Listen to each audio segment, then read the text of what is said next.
Good evening and welcome to Fitness for Farm Life. I'm Julie Strauser. I'm a program assistant for OSU Extension's Agricultural and Natural Resources Department. And for the next 3 Tuesday evenings, we're bringing you this educational program that's aimed to improving the quality of work and life for agricultural workers of all ages and abilities.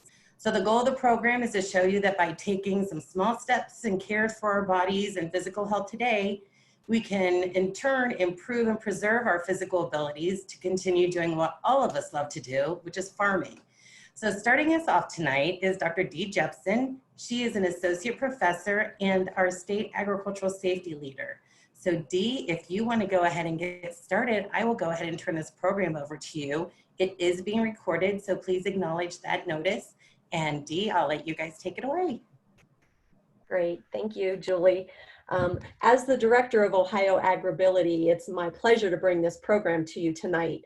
But first, just a short introduction about Agribility. This is a statewide program, and it's part of the health side of what we do in agriculture, safety, and health. Our mission is to promote success in agriculture for Ohio farmers with disabilities or a long-term health condition. But many of our resources have a broader reach in that we serve rural landowners, gardeners, agriculture businesses, educators, and even other disability professionals, all with interest in making farms safe and accessible. Our Fitness and Farm Life program was born out of the need to provide farmers, gardeners, and other ag workers with resources to maintain a healthy and safe lifestyle while they're out there working on their farm or in their garden. And so tonight's program is going to show how taking some small steps to care for our bodies and physical health in turn can preserve and improve our physical abilities. We hope to provide you with education and applicable skills to help you in your daily workload, and that you can continue to do what you like to do, exactly what Julie said, is to keep farming, keep gardening.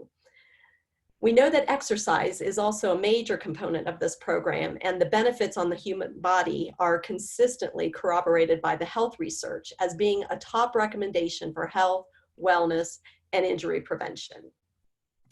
So as we've started to put together the Fitness for Farm Life program, we outlined it into 5 categories.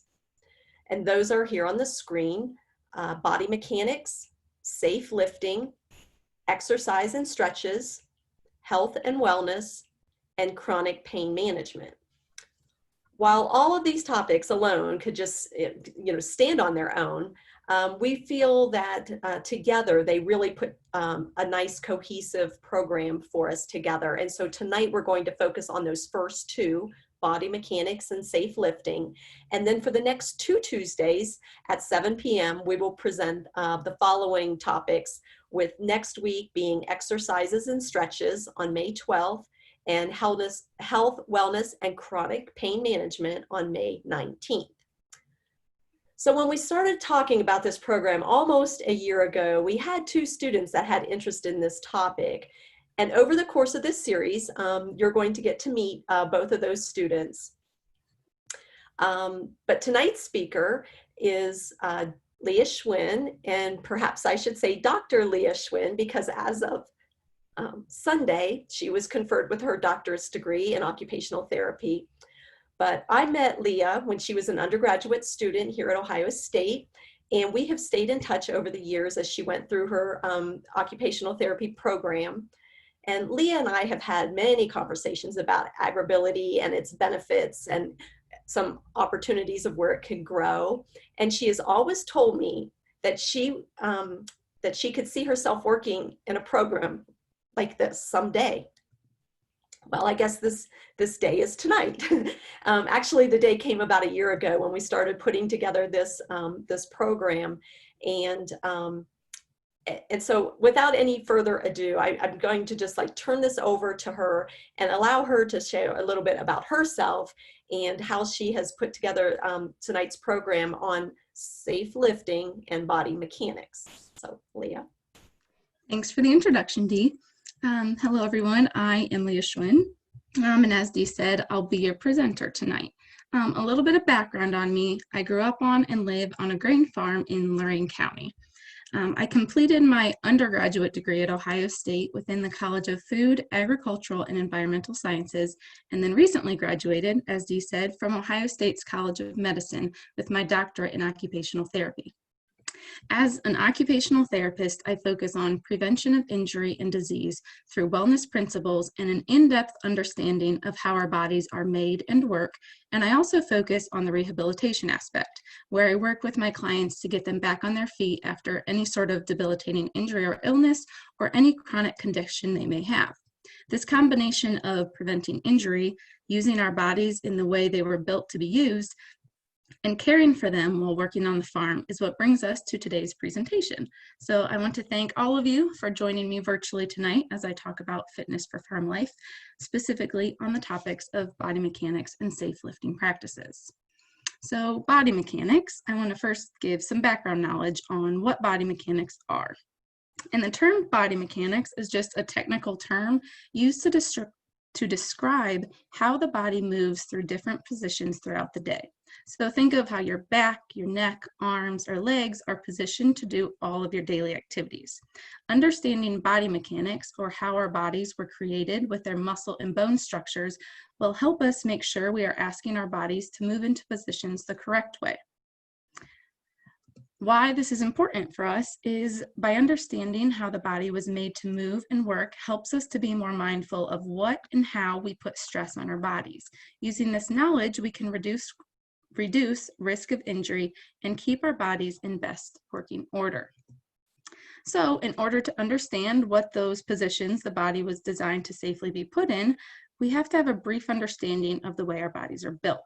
So here, the spine acts as the backbone of our bodies and allows movement, and is made up of stacked bones that form natural S-shaped curves when viewed from the side, as you can see in image 1. These curves are designed to absorb shock, maintain balance, allow flexibility of the body, and keep the joints and muscles around it strong. These curves are only maintained when the body is in good posture, with shoulders back, a dip in the lower back, and the head upright. With this good posture and the spinal curves maintained, compression is evenly distributed throughout our back and throughout our bodies. As we begin to slouch, with the head falling forward, these curves disappear and the body is put in a position to be injured, risking strain on the muscles surrounding the spine. The second image shows the spinal discs that help to absorb compression and force as they sit between each of the bones in our spine. With consistent poor posture and doing activities in poor posture, these spinal discs are forced to endure extreme compression. So I like to say that it often starts with the head. So similar to the curve in the lower back, there is a spinal curve at the top where the neck is, which occurs when the head is resting neutrally on top of the spine. So not too far forward or with the chin tilted downward. In this neutral position, with the head on top of the spine and your eyes gazing out in front of you, the average adult head weighs 10 to 12 pounds. For every inch that the head is held forward out of that neutral position, an additional 10 pounds of pressure is placed on the neck and spine. So for every 1 inch, that's an additional 10 pounds. This forward head also eliminates that desired curve of the upper spine. When in a slouched position with the head hanging forward by 2 to 4 inches, which commonly happens for all of us, that's an additional 20 to 40 pounds of pressure that our spine must bear. The disappearance of the curve of the upper spine, coupled with that excessive extra weight that the forward head posture causes, generates strained muscles and significant wear and tear of the spine.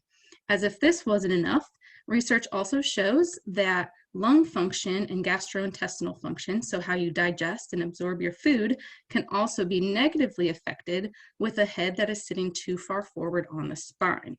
So the reason this slide is titled, "It All Starts with the Head," is because a good tip for having good posture is just first address the position of your head. So your shoulders and back will follow as your head is placed in the proper neutral position with your ears directly over your shoulders.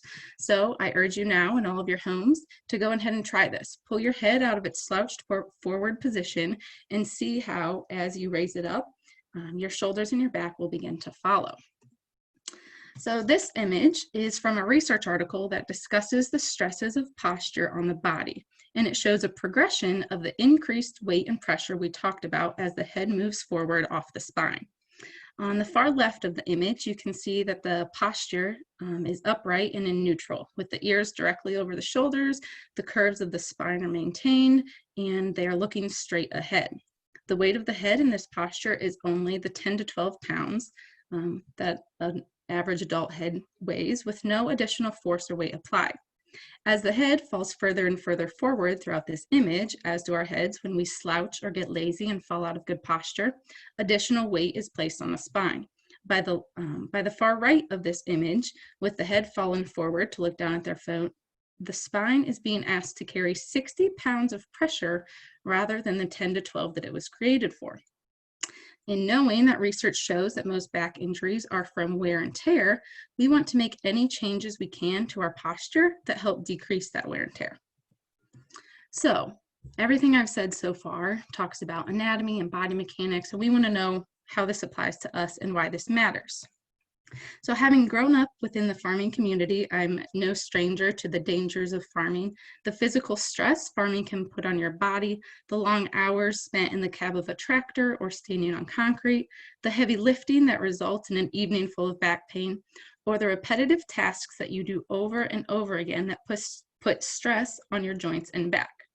From what studies show, you all know it too. A 2014 study revealed that roughly 30% of farmers report neck and shoulder pain, as is depicted in this image on the left. Another recent study and other surveys have shown that 30 to 40% of farmers report low back pain, as is depicted on the image on the right.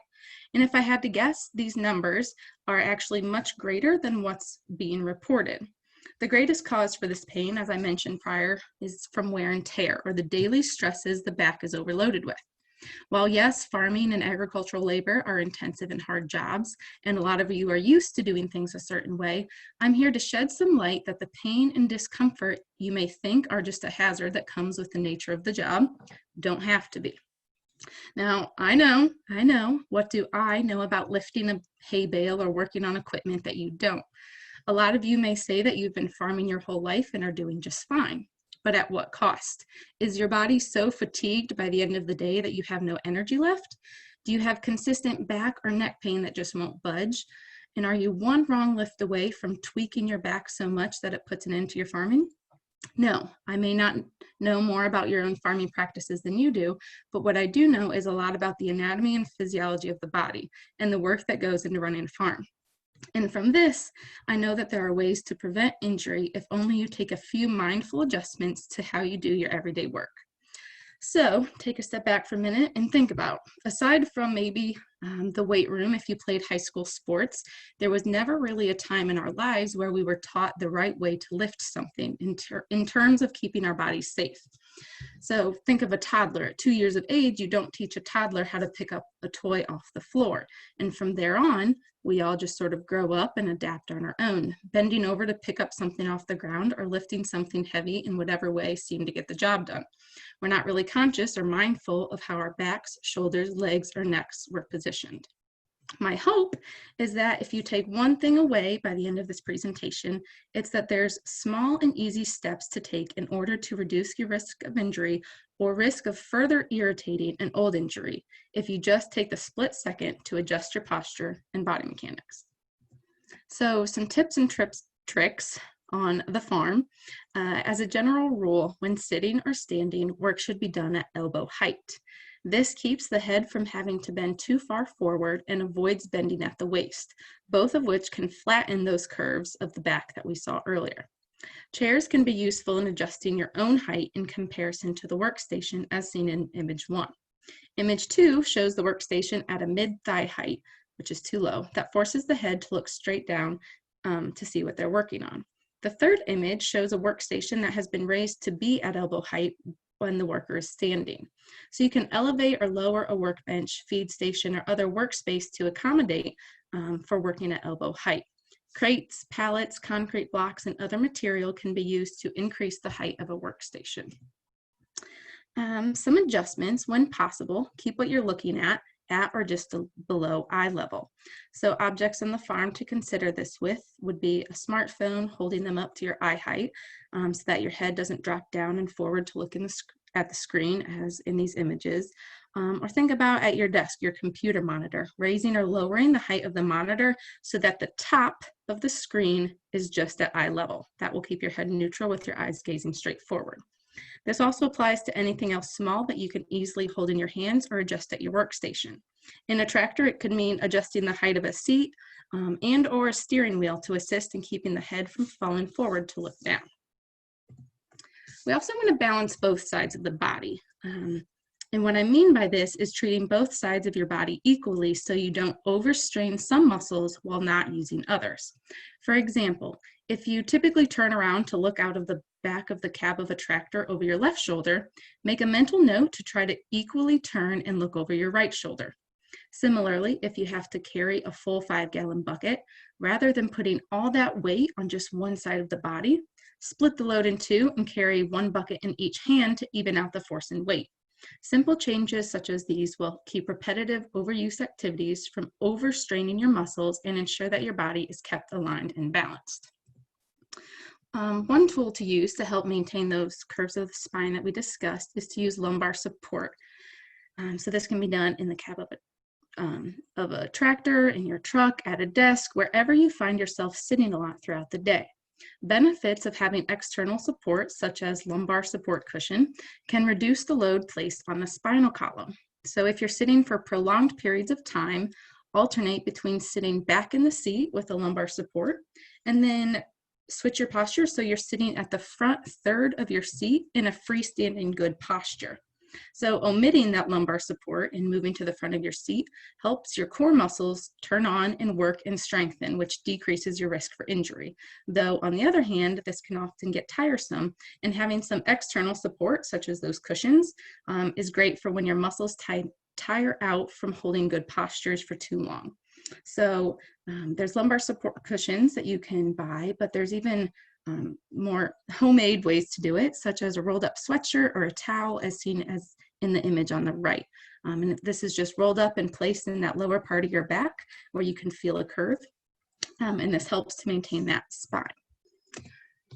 Another tip, if not the most important, is to move. As our bodies move, they produce heat. This heat increases blood flow throughout the body and helps to relax muscles. Joints often get stiff and achy when they're kept in one position for too long. So ensure that you are changing positions and giving your body movement breaks. A good sign that it's time to move or change positions is if you feel your body fatiguing and slouching from maintaining upright posture and good body mechanics. So stretch, as in this video, take a walk, or do some exercises to get your body moving. So next we're going to move on to the safe lifting portion. In this section, we will be keeping with the principles of good body mechanics and using them through all aspects of a safe lift. What I cannot emphasize enough is that these safe lifting techniques and principles are for every time you lift something. It's not just for when you're lifting something heavy. What matters most in safe lifting is how you lift, not the weight of what you lift. Because with bad technique, you could easily injure yourself gathering eggs off the ground. Now, while general health guidelines is to avoid lifting objects greater than 50 pounds for any one person without greatly increasing your risk for injury, our backs often have their breaking point over something seemingly light. This is due to the nature of back strains and injuries. As our backs, over time, are given pressure and weight to endure, this often compounds and builds up on itself. With the pressure building on itself through poor lifting postures, the final blow may be just like the proverb that it's the last straw that breaks the camel's back, which describes the seemingly minor or routine action that causes an unpredictably large and sudden reaction because of the cumulative effect of small actions. So in this case, the small actions would be poor lifting postures over the course of a lifetime, which may end in the time that your back gives out and is thrown out on you when you're lifting something you'd otherwise consider light.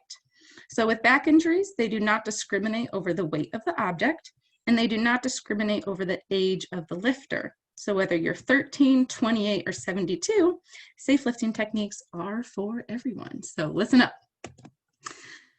First and foremost, before we get into the 10 tips for safe lifting, we want to talk about forming habits. And changing the way we lift is changing a habit of ours. So principles of forming habits is that rituals become habits over time. Old habits will remain in place until a new habit is formed. So we need to set ourselves up for success. And this may mean slightly adjusting the way you do things now and putting in some minimal thought and effort to changing your lifting habits, which we will in turn be setting our bodies up for future health and success. So the following 10 tips for safe lifting may be a combination of things you've heard over and over again, or some may even be new concepts to some of you. But either way, it's helpful to review safe lifting techniques and cement those techniques in our minds so that they're easy to remember and do the next time we go to lift something.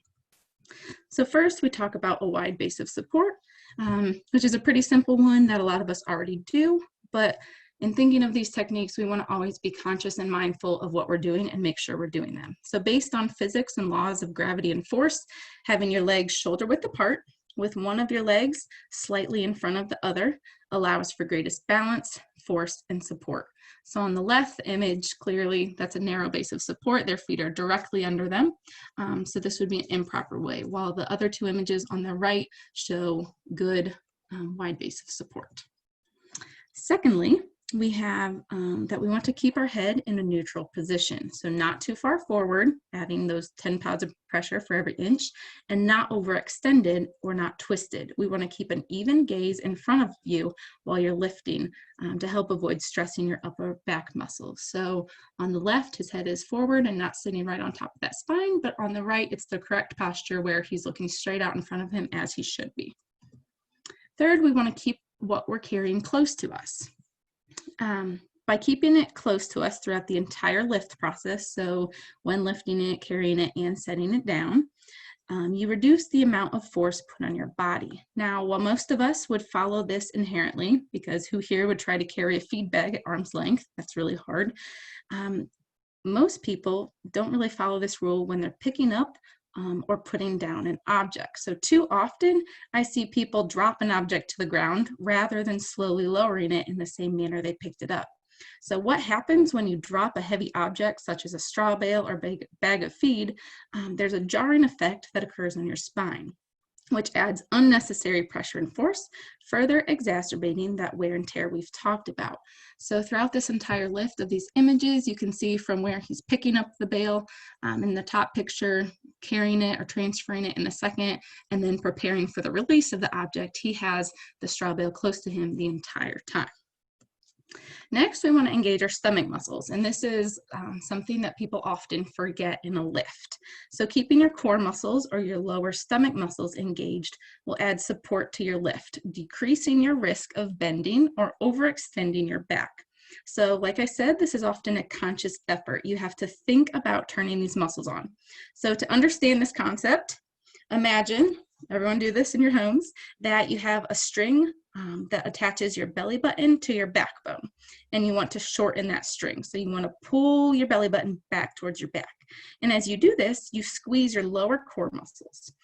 In a similar way, you want to be squeezing those muscles while you're lifting something, or even when you're pushing or pulling objects in order to provide your spine with more support. Tips or techniques number 5 and 6 are to bend with your knees and lift with your legs. This is a pretty common phrase. I think that we all know, but do we all do it? No, we don't. So bending with the knees rather than with the back helps to avoid excessive compression forces on your back. Bending can be done with either a full squat or a lunge position, which I'll show in a few slides. Our leg muscles are our powerhouse muscles. Our leg muscles were created to accept force and weight and pressure, which is the opposite of our back muscles, which were created pretty much just to keep us upright against gravity.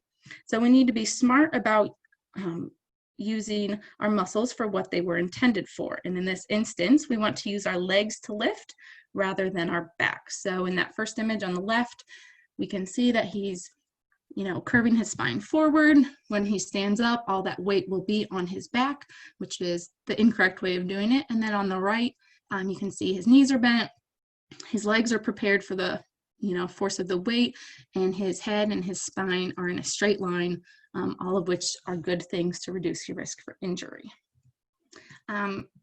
Often we think about having good technique when it's something, big or heavy or we're preparing for it, but we don't often think about having good technique when it's something small. So here on the left, bending with our back, that's not good.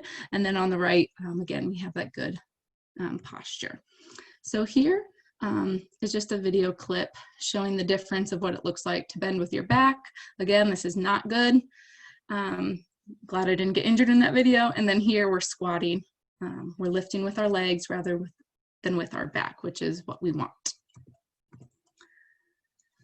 Here I mentioned earlier a lunge lift. So oftentimes you may have, a knee that bothers you or a hip that bothers you or something that keeps you from squatting with both knees down to your object. So here is a lunge lift, or an example of one, where I step forward with my hurt knee, and my good knee, or the one that's stronger, is the one that kneels down on the ground. So again, if you're in this video, if say my right knee or my right hip is what bothered me, that's the knee I step forward with, and I put more pressure on my good side, which is my left side. I had Laura asked me the question earlier, what happens if you have both knees or both hips that aren't great? And the easy answer, without knowing you specifically, would be that that's the case where you need to start changing your environment and keeping things so you don't have to pick them up consistently off the ground or at such a low height. The 7th tip is to breathe out as you lift. So I might not be telling you anything new by telling you need to breathe, since none of us would be here tonight if we weren't breathing. However, a common problem is that people hold their breath while trying to lift, right? We think of something really heavy, and for some reason it's just intuitive that we take in a big breath and hold it right before we lift something. But our bodies are under enough strain when we lift something heavy that we don't want to hold our breath as well and create further pressure within the body. So by breathing out on the lift, so as you're picking up something, you want to do the opposite with your breath and breathe out. By doing this, we're reducing the amount of internal pressure in our bodies. The 8th tip is to avoid twisting. So you have muscles that run along the whole length of your spine, and they're comparatively pretty weak when it comes to work muscles of the body. So to keep from straining those back muscles, we want to remember nose and toes should always be in the same direction. So following this rule, you will avoid twisting your back and displacing all of those stacked spinal bones that we saw earlier. As you set the object down, you should be making sure that your nose and toes and the object are all in line. So on the left here, you can see that this is an improper way of doing it, where his toes are facing towards us on the screen. And so it's his nose, but the object itself also isn't in line. And we want those 3 things in line with one another. On the right, you can see his nose, the object, and his toes are all in line.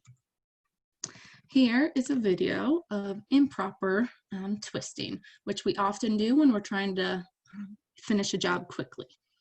So here there's some blocks on the ground that you can see the object and his nose may be in line, but his toes are still pointing towards us. And you can picture those spinal muscles all twisting on this, which is not great. The next video, here we are, is the proper way of doing it, where he keeps his nose, the object, and his toes all in line. And he does this by moving his feet and taking some small steps. So he uses his legs to lift, he keeps it close, he turns his feet with the object and his nose. All 3 things are in line. The 9th tip is to keep the object in the middle of your body. So when possible, we want to pick up and put down the object at a mid-body height. So think mid-body is usually somewhere between your chest and your knees, ideally somewhere in your stomach region. This may involve changes in your body positioning, such as I do in these images, where you can see the bucket on the left is below that mid-body region, just below my knees. So I change myself in order to make sure that the top of the object that I'm about to lift is right at the middle of my body. So, as I said, this can be done by changing yourself, or it can be done by changing the environment, which leads into the 10th and final technique for safe lifting, and that includes environmental modifications. So raising or lowering items so they're at the mid-body height initially. This could also be having objects at an appropriate height that eliminates repetitive lifting. Think about straw or hay bales. Those are hefty. And even if you could just start stacking them on a pallet instead of directly on the floor, that saves your back those few inches every time you go to lift them. And as we said before, I can't emphasize enough that back injuries often are because of wear and tear. So we want to make any minor changes we can to reduce risk of injury. So in general, like I said, it's best to lift something at a height at or above your knees. So use workbenches or raised surfaces as much as possible instead of placing your boxes or tools on the floor. Another way to adapt your environment is to use a cart, a wagon, or a trailer. If you're transferring something a long distance, figure out if it could be done using equipment such as a small cart. In thinking of, carts or wheelbarrows, when possible, we want to push rather than pull. If you can imagine turning your body to pull something behind you, you're twisting those muscles. And before we said we want to reduce doing things where our body's twisted like that. So like I said, we want to push rather than pull to reduce strain on muscles. Another technique would be team carry. Have someone else help you. There's no shame in teaming up to get a job done. We want to be smart and self-aware of our own bodies. Know what you can handle and be aware of the weight of the object. While guidelines are no one should really be lifting anything on their own over 50 pounds, we all have a different weight limit that we know we can endure. So it's always better to get someone to help you carry the object rather than ending up hurting yourself in the process. Another point is smaller loads and more trips. So I'm going to use an example here that Dee and I were talking about the other day. She was telling me that she has started doing this on their farm. So she goes and gets feed bags filled at an elevator. And what she started doing, instead of having them fill it all the way full, and then she about throws her back out every time she goes to unload them, she started to ask the elevator if they can fill her feed bags half full rather than all the way full. So if you think about a feed bag, they're really heavy and oddly shaped, hard to carry. So why not get them filled at a slightly lower weight if the full bag is too much for your body to carry while keeping those safe body mechanics? The key is to strike a balance of weight that works well for you without decreasing the weight so much that the number of trips that you have to take to carry it or move the object ends up putting the same amount of strain on your body as the heavy weight would. So, as a point for all of these environmental modifications, we're not trying to win any competitions of carrying everything at once, or think that you'll save time by making one trip rather than two trips if the objects are too heavy. The fact of the matter is that it's better to take the time to be safe and avoid getting injured rather than to take the time to be off the job while you recover from an injury after throwing your back out. This is all about being self-aware of your body and your strengths and being smart about how you work. And like I've said before, these small adjustments may take some time, but not as much as missing work would. So we want to remember, in everything you do throughout your day, picture those curves of your spine, keep your head, above, ears over your shoulders. Use those good body mechanics for whatever you do, no matter the weight or the size of the object. We want to use our stomach muscles, turn those on when we lift things, and breathe throughout the lift. We want to use a strong part of our body, which for us is our leg muscles, the powerhouse muscles we talked about, and not the weak muscles of our back. And then overall, we just want to be mindful and aware of our own bodies. The trick is, no matter what you're doing, whether it's planting a garden, reading Successful Farming magazine on the toilet, taking soil samples and trekking across a field, scooping poop, ask yourself during any of these, how can I do this and still keep my back in a good position? If we do all of these things with this conscious mindset of how our backs are meant to be, then we are one step closer to reducing farm-related injuries. So for more information about AgriBility, you can visit this first link on the slide. And then specifically for resources connected to Fitness for Farm Life, you can follow that second link. Handouts of this presentation will be available at that link by the end of the week. I want to thank everyone who helped me with this presentation and was a part of creating Fitness for Farm Life. And I want to thank all of you for listening in tonight. I hope you either gained a new piece of knowledge or were reminded of something that you should be incorporating into your daily postures and lifting. So what's next? I hope that you can join us next Tuesday, May 12th at 7 p.m. for a presentation on exercises and stretches to do on the farm. And then again, the following Tuesday, May 19th at 7 p.m. to talk about health, wellness, and chronic pain management. This concludes tonight's presentation. And at this point, I will turn it back over to Julie. Thanks, everyone. Thank you, Leah, very much. You're getting some applause out there virtually. And we do have a couple questions that have come in. And so if there's others that have questions, you can type those into the Q&A box. But Leah, the first question that came in was, what about ankle problems? You talked about knees, you talked about hips. What can we do when we're lifting with our ankles?